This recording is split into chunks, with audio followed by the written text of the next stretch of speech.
What would Ashton Jeanty bring to the Denver Broncos if they pick him in the first round? We are talking about that today. I'm Henry Chisholm. This is Andre Simone. And I guess before we dig in, we should probably ask what our draft expert, all-city draft expert, Fran Duffy, has to say about Boise State star running back.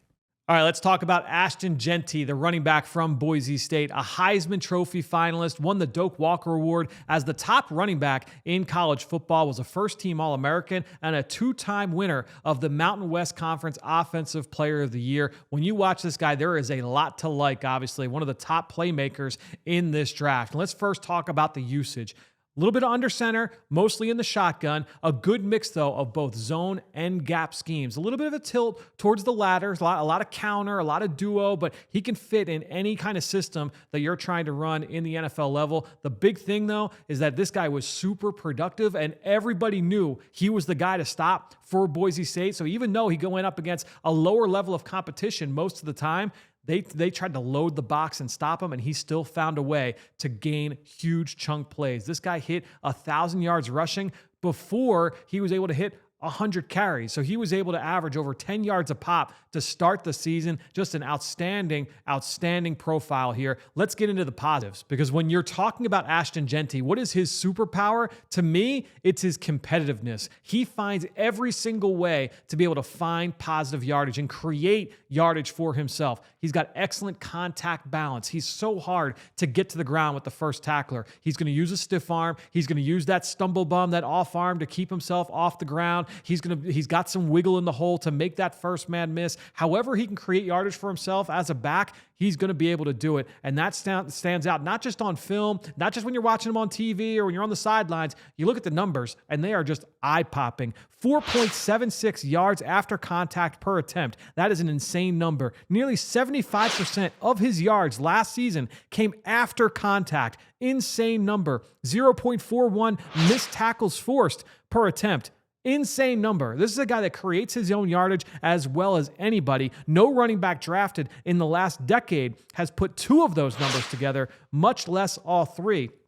But his game is not just all about his strength and his power and his balance. He's also a pretty juiced up athlete. This is a guy that was a track star in high school. He can create those explosive plays. He did so at a pretty high clip. This is a guy that's got a lot of wear and tear, but 18% of his touches were explosive plays. That's really hard for a running back that had as many touches that he had. And so when you look at his ability to create the big plays, it's not just as a runner, as a receiver as well. He only had 23 catches in 2024. So a lot of people kind of shoo his ability to impact the game as a pass catcher. But you go back to last year, he had 43 catches for the Broncos in 2023, and there were speed sweeps, there were shallow crosses from the slot, vertical routes from the backfield, some wheel routes down the sideline where you see him address the football and make those plays in the passing game. Honestly, that was the thing I missed most from the combine workout. We didn't get a chance to see Ashton Jeanty work out in Indianapolis. To me, he could have kind of put those pass catching skills on display for everybody to see, just to kind of remind everybody, oh yeah,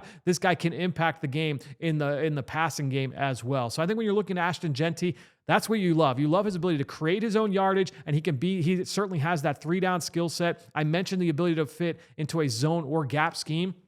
He's got excellent patience. He's really decisive on those zone runs, on those one-cut plays where he can go pop, pop, pop, put his foot in the ground and get vertical. He's got that ability to do that. He plays off blocks really well. When you've got pullers and their various gap scheme concepts, he does an excellent job of working downhill, getting up to the second level, and that's where he can work his magic against linebackers, against safeties, and fighting through contact. So really the total package there. But there are certainly some negatives to his game, and it's going to start with ball security. He had 4 fumbles last year. He had 5 this year, so 9 fumbles in the last 2 years. I went back and watched all of them, honestly, this morning before I did this recording. All of those fumbles happened late in the down as he was fighting for extra yardage. So it wasn't like, a fumbled exchange with the quarterback or some kind of fluky play. A lot of them happened on those second, third, fourth effort type of reps. So you want to make sure that he can continue to hold on to the football. That's going to be a big knock on him moving into the NFL. He's going to have to get that straightened out because coaches, that's the fastest way to get sent to the bench as a young player is if you put the football on the ground. So he's going to have to get that straightened out. He's got some small things to correct in pass protection. The other big thing from a profile standpoint, he's got over 830 touches already on his body. 19 running backs drafted in the last decade had more than 800 touches in college. Only 4 of those guys went on to be really viable NFL starters. And you're talking Kareem Hunt, Jonathan Taylor, David Johnson, and Breece Hall. And those guys had some injury issues once they got to the league. So that's really the big knock you're going to see there with Ashton Jeanty. He's got that workload that's taken toll on his body, but then also the ball security, a couple things that he's going to have to kind of clear up here moving into the NFL. I would say just from a transition standpoint, this is a guy that's going to be the focal point of your offense. He can be the workhorse. He already showed that at the college level. He's got the 3-down skill set, the vision, the patience, the ability to create his own yardage, the abilities as a receiver. He checks the box as a pass protector. Really, there's no giant holes there. As long as he can continue to hold on to the football and protect the football, there's no reason why he shouldn't be able to enter the NFL and be a productive runner from day one. Now, the big thing, and this is selfish from our point of view on the outside, you'd like him to go to a team where he's not going to get wasted away in the prime of his career. You want him to go to a playoff-ready roster, an offensive line that can set him up for success with a quarterback that doesn't make him a one-dimensional type of offense. As long as you can get Jeanty with a playoff-ready roster, this guy should come in and become one of the top running backs in the league right away. If you want more from Fran Duffy, be sure to go check out our draft guide over at thednvr.com. Insane detail. Packed with details, including details about Ashton Jeanty. We'll start with you, Dre. Ashton Jeanty, is he just the perfect pick here for Sean Payton and the Broncos? Yeah, I mean, Fran, who's usually pretty tempered in his analysis as a true scout, said it right there. Like, he could be the featured player in an offense from day one. Mm-hmm. I don't think that's an exaggeration. I think if you want a real superlative, Hank, for years I said Lamar Jackson was the best runner with a football I had ever evaluated. Because at Louisville, he just did insane things. I think Ashton Jeanty might be even better. I kind of like it. You just watch him, and if you were to just watch one play from Ashton Jeanty, you might think he got lucky. Where it's like he's running, it's like, oh, he found that hole. And it's like, oh, that arm tackle bounced right off him. Or like, oh, there must not have been much juice when this guy tried to hit him in the chest, and somehow it's just a glancing ball. But it's over and over and over. Every time he gets the ball, guys are just bouncing off of him. He's finding ways to get into space. Like, he'll throw a little spin move and just get right by you. Like, he just has the complete package of moves after getting the ball, on top of the ability to bounce off of just about any tackle that comes his way. And the only question, maybe the top speed. I don't think so, though. He wins the corner so well. I agree. It's crazy. And he just had so many long bombs. He was a home run threat on virtually every play. A few traits that make him truly special. And I think the home run hitting ability is up there. Though I think he's smart not to run a 40. I did do some 100-meter research, and in the 11-second range, which might be closer to a 4.6 but I don't think it really mattered. He hit home runs against Oregon. That was loaded with contact bounce, absolute teach tape. There's no guy that's bouncing off of contact as often as he is. He's creating second, third, fourth opportunities, which I think might be part of the fumble problem, as Fran alluded to. Is like he's just holding on to the ball and having second, third, fourth, fifth. He's getting hit 5 times every play. So there are statistically more opportunities to also cough it up eventually. His start-stop ability is also freakish. It's why both when he's hit or when he kind of freezes a defender with a move and then just explodes away, he is just able to, even if you stop him, which is a problem with some of these bigger backs, right? You stop their momentum in the backfield and then they're in trouble. He can just stop and then get right back to full speed. He'd be such a weapon in this Broncos offense. It would be almost unfair to see what Sean Payton could do, and to have a backfield of Bo Nix and Ashton Jeanty for the foreseeable future would be quite the treat. Yeah, he's unbelievable. I mean, there's a reason he was the runner-up to the Heisman. In a lot of years, maybe he could have won the Heisman. 1,000%. But Travis Hunter, just being the freak that he is, how could he not win? He's one of the rare college football players that caught my attention in a way that he turned into must-see TV.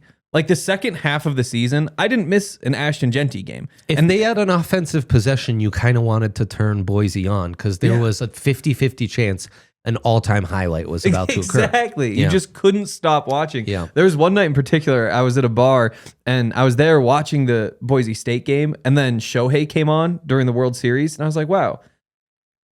Yeah, this is pretty crazy. Like this is like kind of this era right now. Like these are kind of the faces of sports during at least this year. Generational talent in his own right in some ways. And I have Ashton Jeanty. I know you probably can't say generational because, I like him better than I like Bijan Robinson. I liked Saquon Barkley better and Ezekiel Elliott kind of, but that's the class of running backs where I think range of running backs you're kind of talking about here. 1,000%. We've said before, I think that my comp, if I had to put one together, would probably be LaDainian Tomlinson, because you go through, I dare you, watch a bunch of Ashton Jeanty highlights back to back, throw on some LT highlights, and try to tell me what the difference is. And maybe the difference is that LT ran the 4.39 40, and Ashton Jeanty may not have quite that level of juice. But in terms of the contact balance, the wiggle, just the explosion, the ability to catch passes out of the backfield, like that's the kind of athlete I think that you expect if you draft Ashton Jeanty. 1,000%. We touched on one of the two weaknesses Fran brought up in the fumbles. The other one, probably more serious, 800 touches. Fran had a great stat. 19 guys drafted in the last 10 years, 800 plus touches. Only 4 became viable options. Those are Kareem Hunt, Jonathan Taylor, David Johnson, and Breece Hall. And as Fran mentioned, all those guys did suffer through significant injuries in their NFL careers. That maybe is the only concern. Yeah. And when you're talking about drafting a running back as high as he could potentially go, I think that's an interesting question, but probably more of a question for the teams ahead of the Broncos. I think at 20, it's such a favorable equation for you at that point, the risk reward of that selection, that you just take it. And I think the other piece of that is we know how Sean Payton uses running backs. And it's never just a bell cow. It's always 2 guys back there. Even if Ashton Jeanty could be a 3-down player because he's so good on third downs, can obviously run between the tackles the way he does, he's still not putting him out there. He's still finding another guy to rotate in. That was the case when you had Alvin Kamara. Guess what? Mark Ingram's in there just as much. And you could kind of trace that history all the way back through Reggie the 20 years Bush, he's been a playing coach. off that guy, right? Totally. Off of Deuce McAllister. And there's always a number 2. I wonder if that preserves him a bit. But I also wonder how that factors into the trade-up conversation. Because I think we're on the same page saying, at this point, Ashton Jeanty's not going to be there at 20. He's just too good.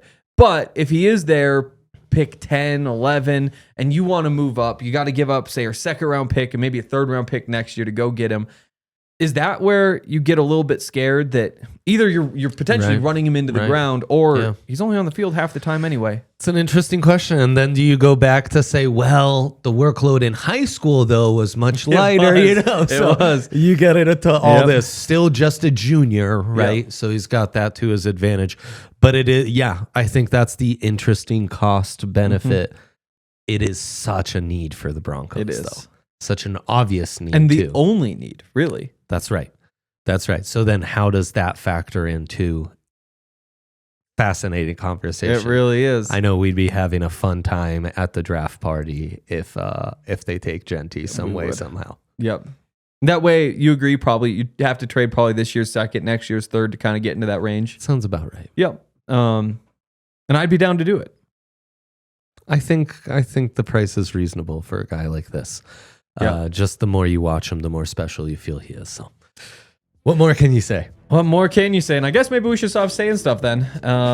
Call it a video, and make sure you stay tuned because we've got a whole series of draft prospect previews. So stay tuned to the DNVR YouTube channel for more.